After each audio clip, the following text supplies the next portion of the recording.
Baixo o lema Non máis abusos, o Comité Intercentros da Radiotelevisión de Galicia ven de convocar unha folga o venres 24 e o sábado 25 de marzo. Que desalmados van polo lugar.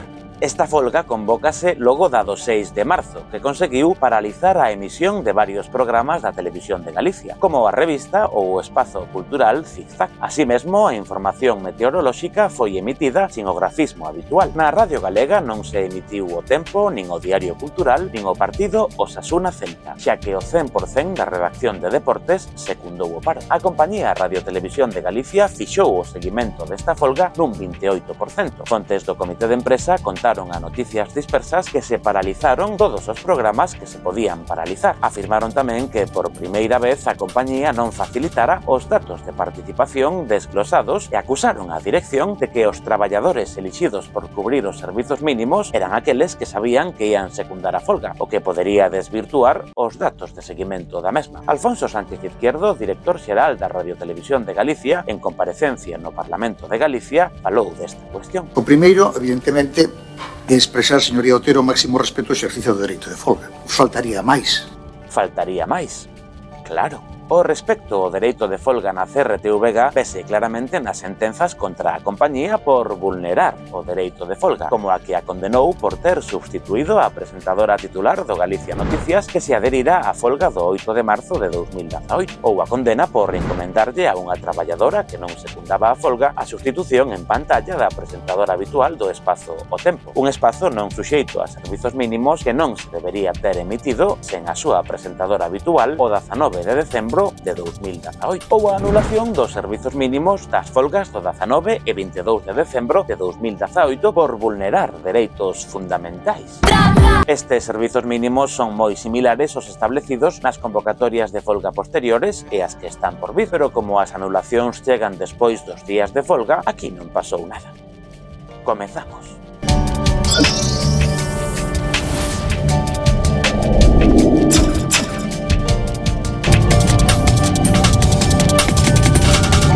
Dende hai 252 semanas, a plataforma Defende a Galega ven convocando os chamados Venres Negros. Case 5 anos protestando contra a manipulación informativa ou a censura. Sobre a CRTVG, teño escoitado que se verteron as seguintes acusacións de forma recurrente, aínda que según as ondas e según o momento se empregasen unhas cousas ou outras. Acusacións de manipulación reiteradas. Segunda cuestión, o presunto desmantelamento da corporación. A TVG, a Radio Galega, falan tamén de un clima de crispación, de represión sancionadora, esgrimindo un caso por vulneración de dereitos fundamentais, cando tanto as administracións públicas como as forzas políticas representadas nesta Cámara teñen sentenzas en contra sobre vulneración de dereitos fundamentais semellantes e, dende logo, non vexo que se apliquen os mesmos calificativos. A diferencia é que na CRTVG esa sentenza representa o 0,35% da litixosidade da corporación. Os compañeiros, facendo unha pequena broma, chámame o 0,35, porque segundo o director xeral, eu só supoño a miña vulneración de dereitos fundamentais o 0,35% da litixosidade desta empresa. Pois só faltaría que fose o 43% ou o 50%. Ainda que imos camiño,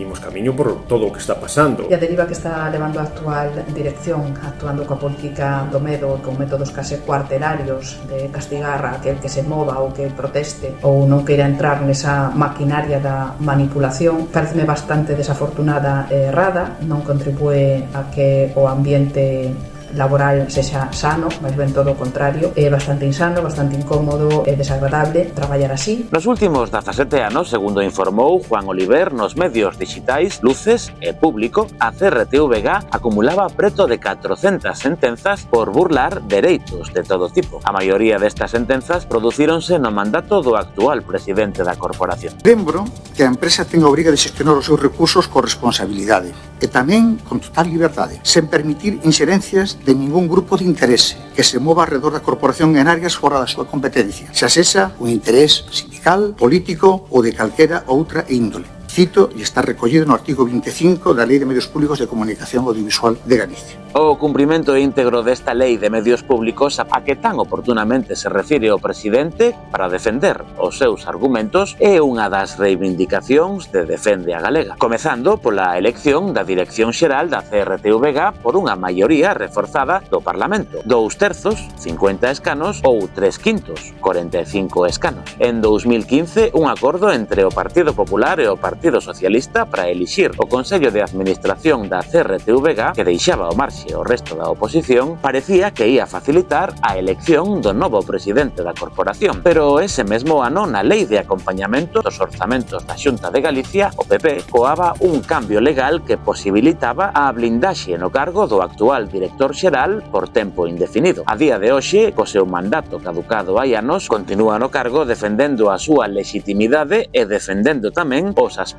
da Lei de Medios que lle interesan. Mentres, polo que sexa, outros puntos desa lei, como o establecemento dun estatuto profesional e dun Consello de Informativos ou a creación dunha autoridade audiovisual independente, continúan sen aplicarse máis de 10 anos despois de aprobarse a lei.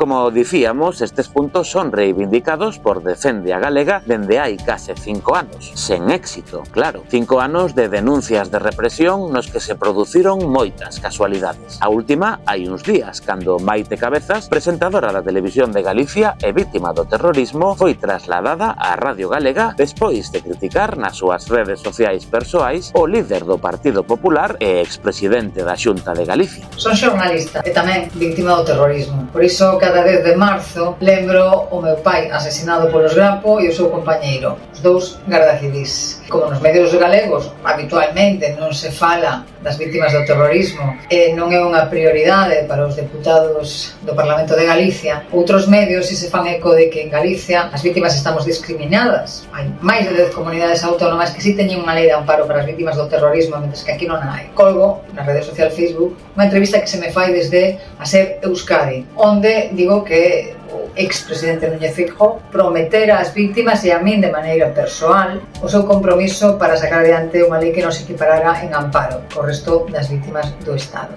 O sábado vexo que en Europa Press fai unhas declaracións Núñez Feijóo dicindo que a política, a única que merece a pena, é aquela que apoia as vítimas do terrorismo, e recordo aquelas palabras e a ineficacia e a falta de atención ás vítimas que tivo durante os seus gobernos aquí en Galicia, que nunca foron recibidas por el, e digo en redes sociais que xa lle pedíramos que non falara deste tema por non ter unha folla de servizos ao respecto. Decirse as cousas que di na prensa para sacar rédito político a la Madrid, a mí me parece que é unha persona que non ten vergonza. E o luns, o sábado, o luns, recibo unha carta das miñas xefas dicíndome, dos recursos humanos da Televisión de Galicia, dicíndome que me trasladan de inmediato á radio. Medio no que nunca traballei, na Televisión de Galicia traballei en outros medios tamén, pero sempre en televisión, máis de 30 anos. Explicacións: que hai unha reestruturación do servizo, que hai que potenciar o servizo público e que isto xa estaba planificado. Tan planificado estaba que a semana pasada eu entrevistei o director de Función Pública da Xunta de Galicia e esa entrevista non puiden ni siquiera chegar a visionar o seu contido, polo tanto non se vai emitir. Tan planificado estaba que tiña 2 reportaxes a medio montar para que se puderan emitir máis tarde. Tan planificado estaba que o día seguinte tiña 3 entrevistas concertadas para unha seguinte reportaxe en varias localizacións. Xoves desa mesma semana tiña outras 2 en outras localizacións e na semana próxima esta tiña outras 2 entrevistas para máis reportaxes. Logo, moi planificado o traslado non parecía estar. Potenciar o servizo público con esa reestruturación global parece que tampouco apoia o meu traslado, porque eu pouco podía aportar a un medio no que nunca traballara antes, mentres que a miña experiencia en televisión podería probablemente axudar as novas xeracións que se van incorporando. Que uns feitos levan a outros, cada quen que xulgue.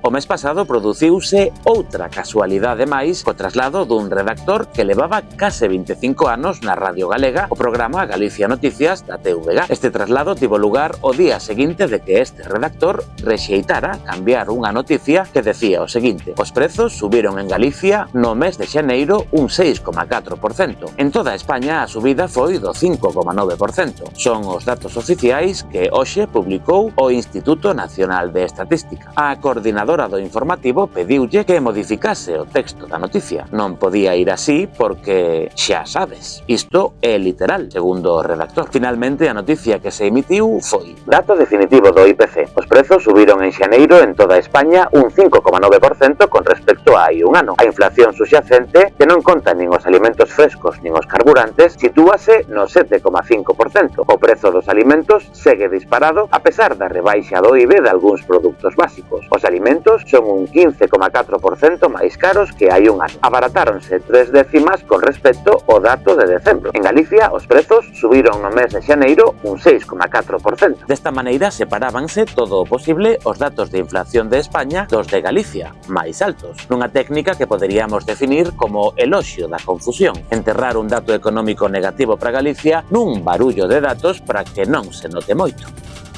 Actualmente o redactor trasladado atópase de baixa. Segundo fontes do Comité de Empresa, o número de traballadores e traballadoras nesta situación é moi importante. Nunca vin un ambiente tan irrespirable nas redaccións da radio, sobre todo que é o que me toca a min, e tantas baixas laborais como agora por depresión, por enfermidade, porque a presión e o estado a que leva a empresa as compañeiras e compañeiros é abafante, é asfixiante. Pero este tipo de casualidades son comuns desde o inicio dos venres negros. Case 5 anos despois, as caras visibles da televisión de Galicia cambiaron por completo, pero isto non ten que ver coa participación de ninguén en ningunha protesta. Son todo casualidades. Extraer correlacións ao respecto é simplemente insostible desde calquera prisma obxectivo e en calquera contexto. Por exemplo, a cita que vostede fixo de establecer unha correlación directa entre algún destes traslados con unha determinadas decisións de carácter editorial non ten nada que ver. Eu levo 27 anos na televisión de Galicia. Deles, durante máis de 20, estiven presentando distintos espazos informativos. No ano 2018, en maio, comeza esa protesta máis longa de España que chamamos os Venres Negros para reclamar a despolitización dos medios públicos e que se cumpla a Lei de Medios aprobada no ano 2011. Nese momento eu levaba 2 anos presentando o informativo Bos Días, que empeza ás 8 da mañá e incorporaba máis 8:30 por unha cuestión de conciliación familiar, e de repente, en xaneiro, a metade da temporada, enterome pola chamada dunha compañeira que me ia sustituir e que a empresa decidiu prescindir de min. A fronte dese informativo non me deron outra alternativa, nin tampouco unha explicación. O que lles valera durante 2 anos, pois nese momento non lles valeu, como tampouco tiven outra oferta para seguir presentando ningún outro espazo, pido incorporar no equipo do Galicia Noticias na redacción. A partir de aí, pois xa a miña caída en desgraza foi total, porque hai unha orde non escrita de que a min tampouco se me pidan personalizacións nas informacións que eu fago, unha especie de entradiñas que facemos ao comezo da información. Interpreto, corrixídeme se me equivoco, ou se alguén interpreta outra cousa, que é unha maneira de invisibilizarnos aos que participamos nesta protesta nos Venres Negros. De feito, non hai máis que fixarse ou analizar os feitos con perspectiva e comprobaredes que os que éramos caras recoñecibles naquel momento que participamos nos Venres Negros, pois xa ningún des nos está facendo pantalla. Falo de Alfonso Hermida, falo de Marga Pazos, falo de Tati Moyano, falo de Lorena Pose, de Mabel Montes, de min. Éramos as caras visibles naquel momento que participábamos nos Venres Negros e ningún de nós está xa en pantalla, digamos. Pero ademais destas casualidades, tamén houbo sentenzas que condenaron a CRTVG por cousas menores, como discriminación por razón de sexo ou vulneración dos dereitos fundamentais. Pois no meu caso, o xulgado determinou que houbera unha discriminación por razón de sexo por obstrución do dereito á conciliación. Era un momento no que eu me reincorporaba ao meu posto de redactora despois dunha etapa como liberada sindical. A empresa decidiu que me tiña que reincorporar no Galicia Noticias, xa sabes, pois o programa non no que moitas veces apartan a xente como castigo, como xa foi o caso de outras compañeiras. Eu solicito un horario que sexa compatible co horario escolar das miñas fillas, entre outras cousas porque tamén estábamos nun momento COVID no que a conciliación ainda se vía moito máis dificultada. A empresa non fixo ningún tipo de negociación nin ningún tipo de intento para que eu puidese adaptar o horario ou fose un horario máis conveniente. O que pode parecer un simple caso de conciliación, non, no fondo o que agocha pois é un castigo, claro, é terma apartada no Galicia Noticias fora da relación pois con outro tipo de noticias nos informativos. Desde o momento en que empezas a dicir non o que sexa, a manipular, a non poñer a túa vida a disposición o que sexa, comezan os castigos. A un denegalle as vacacións, a outra a conciliación, a outros pois quítanos de facer pantalla, a outros reléganos a determinados programas e a moitas pois simplemente simplemente o que fan é quitarlles carga de traballo ou darlle as noticias de relevancia menor que moitas veces, aínda que están na escaleta no guión previo, logo non chegan a entrar no informativo. Día tras día, pois vai minando un pouco a túa autoestima como profesional. O meu caso creo que xa é de sobra coñecido, pero a CRTVG utilizou o caso de que lle facía competencia deslegal, supostamente por locutar uns programas de televisión de Galicia, uns programas que eu estive locutando durante máis de 10 anos. Queríanme castigar con expulsarme directamente despois de case 30 anos e queríanme mandar para casa directamente. Unha sanción moi grave, lóxicamente eu non estaba de acordo, a instrucción ao final deixouno ante a falta de argumentarios da propia empresa en 9 días de emprego e soldo. Eu non estaba de acordo con esta sanción de 9 días, lóxicamente leveino aos tribunais. Agora que tanto se enchen a boca eles dicindo que a valedora do pobo di que non hai manipulación, que non hai acoso na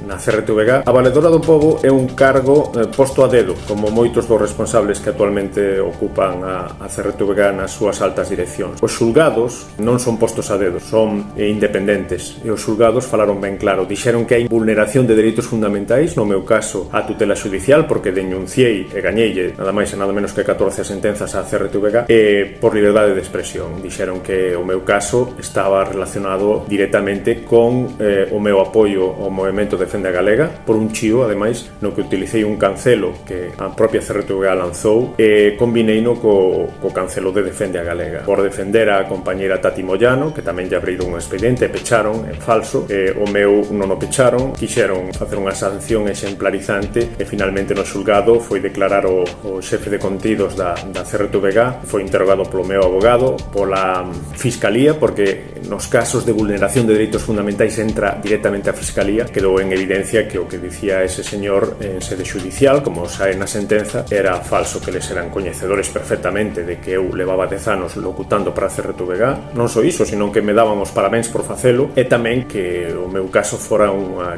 clara vinganza ou intento de vinganza da CRTVG por utilizar a miña liberdade de expresión na miña conta privada de Twitter e expresar o apoio ás compañeiras e compañeiros de Defende a Galega. A empresa foi condenada en firme e recibiu unha multa máxima que se pediu, que foi neste caso superior aos 6.000 euros. Cos cartos do rei é moi fácil xogar, porque pagan cuns cartos que pagamos todos os galegos. Consecuencias para os responsables de todo o que pasou co meu caso, pois algunhas xa non están, outras cambiaron de posto, de posición, e outros continúan aí e continuarán mentres lo permitamos. Que pasaría se isto ocorre en Televisión Española, en TV3? Abriría os telediarios a nivel nacional, e aquí a prensa galega inzada de cartos por todas partes, na súa maioría prácticamente non fixo repercusión do meu caso. Hagas certos medios que sempre estiveron informando con independencia e que non son subvencionados, pois o resto pasaron moi por riba. En diarios como La Voz de Galicia, e ainda estou esperando que publiquen a vulneración dos dereitos fundamentais dun traballador por expresar a súa liberdade de expresión. En Noticias Dispersas falamos con Raquel Lema do Comité Intercentros da Radiotelevisión de Galicia sobre as folgas convocadas e os seus motivos. Estas movilizacións, a folga do día 6 e os novos paros que se producirán os días 24 e 25 de marzo, pois son a reacción do cadro de persoal á intensificación da represión que se produciu nas últimas semanas por parte da dirección contra as traballadoras que se rebelan cada vez máis contra as prácticas de manipulación informativa, así de claro, cos traslados de medio, coa marxinación laboral, cos abusos de poder e outras formas de acoso e de maltrato. O equipo directivo pretende castigar de xeito exemplarizante a algunhas persoas para sementar o medo e para aplacar unha rebelión de dignidade que leva máis de 250 semanas organizada a través dos venres negros e que vai prendendo no resto da sociedade galega, e iso asústalles, iso é o que queren parar. O problema de fondo é vello, é un modelo de medios públicos de comunicación do país que probablemente nunca desde a creación da CRTVG estivo ao servizo do povo, non sempre serviu os intereses do partido que goberna para perpetuarse no poder. Non hai independencia para as profesionais, ou hai inxerencias políticas que construen a golpe de teléfono cada día a escaleta dos telexornais e tamén a imaxe de país que lles interesa promocionar desde o resto da programación. Urxe un cambio de rumbo radical nos medios públicos e as traballadoras con esta movilización exiximos respeto e poñemos en valor a nosa dignidade. Foi todo. Seguiremos informando.